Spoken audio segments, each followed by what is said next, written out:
Hello everyone. ਅੱਜ ਦਾ ਵਿਸ਼ਾ ਹੈ ਔਂਕੜ ਮਾਤਰਾ ਵਾਲੇ ਸ਼ਬਦ। ਔਂਕੜ ਕਿਸੇ ਵੀ ਅੱਖਰ ਦੇ ਬਿਲਕੁਲ ਥੱਲੇ ਇੱਕ ਲਾਈਨ ਦੇ ਰੂਪ ਵਿੱਚ ਲੱਗਦੀ ਹੈ। ਇਸ ਦੀ ਆਵਾਜ਼ ਹੁੰਦੀ ਹੈ ਉ।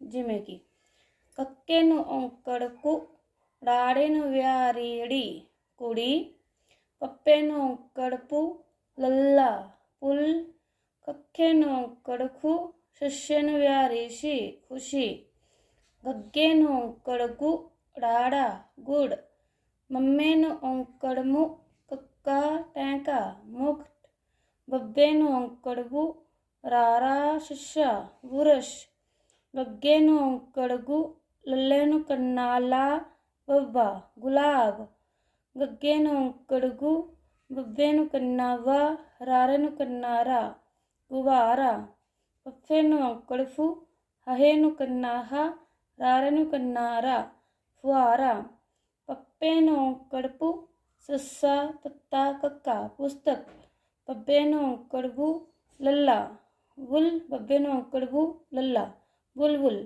ਪੱਫੇ ਨੂੰ ਔਂਕੜ ਫੁ, ਟੈਂਕਾ, ਬੱਬੇ ਨੂੰ ਕੰਨਾ ਵਾ, ਲੱਲਾ ਫੁੱਟਬਾਲ। Thank you.